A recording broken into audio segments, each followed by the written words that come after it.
10 வருஷத்துக்கு முன்னாடி ராஜன் தான் பீக்கில் இருந்தார். ராஜனோட பையன் ஆண்டனி. ராஜன் போனதுக்கு எல்லாமே ஆண்டனி தான். ஆண்டனி இடத்துக்கு மணி ஒரு ஆசைப்பட்டான். ஆனால் ஆண்டனி இடத்துக்கு தடையாக இருந்தான். ஆண்டனி எப்படியாவது மணியை போட திட்டம் போட்டான். ஆனால் ஆண்டனி மணியை போட முடியல. செம்மையாக அவனை ஜெயிலுக்கு அனுப்ப முயற்சி பண்ணான். மணி ஜெயிலேருந்து வரும்போது ஆண்டனியோட தம்பி வேலுவை போட்டாங்க. வேலுவை போட்டது மணி தான் என்ன நினச்சி ஆண்டனி கோபமாக மணியை போட போனான். ஆனால் அங்கே நடந்த சம்பவமே வேறு. அன்பு தான் வேலுவை போட்டான். அன்பு ராஜனோட 2வது பையன். இப்போ அன்புக்கு ஆண்டனிக்கு தான் யுத்தம்.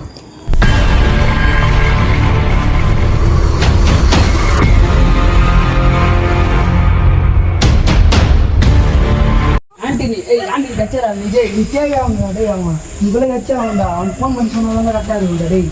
ரெடி போயிட்டாரா டேய். தேடுறா டேய்.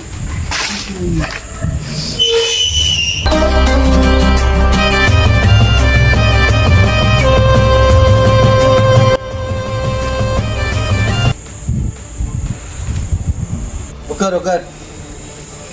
என்ன அன்பு ரொம்ப சூடாக இருக்கிற போல?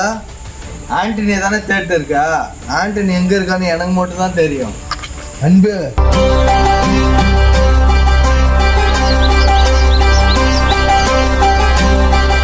என்ன பண்ணுற எல்லா டீட்டெயிலுமே எனக்கு தெரியும். இதெல்லாம் நான் பொறுமையாக பண்ணிகிட்டே இருக்கிறேன். பல கோவத்துக்கு ஆளாகுன்னா உங்களுக்கு சுட்டு தட்டு போயிட்டே இருப்பேன்டா. சார் நீங்கள் வெளில போயிட்டு நல்லா தெரியும் சார். ஆனால் ஒன்றும் மட்டும் நீங்கள் சொல்ல அது என்ன நடக்குதுன்னே தெரியாது. 17 குரூப் வச்சு 8 மாதம் சார். நான் நினச்சேன்னு வையே இப்பயே உன்னை சுட்டு தள்ளிட்டு போயிட்டே இருப்பேன்டா. நீ என்ன சுற்றி தள்ள போறியா? எங்கள் அப்பா ராஜன் ரொம்ப நல்லவன்.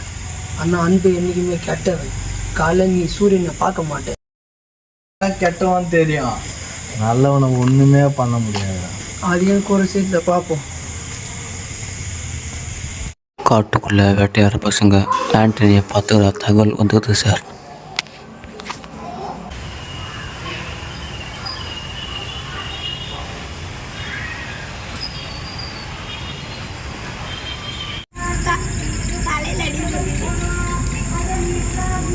கன்ஃபார்முடா கெட்டிமா பிடிச்சிங்கடா போய் ஓடுடா.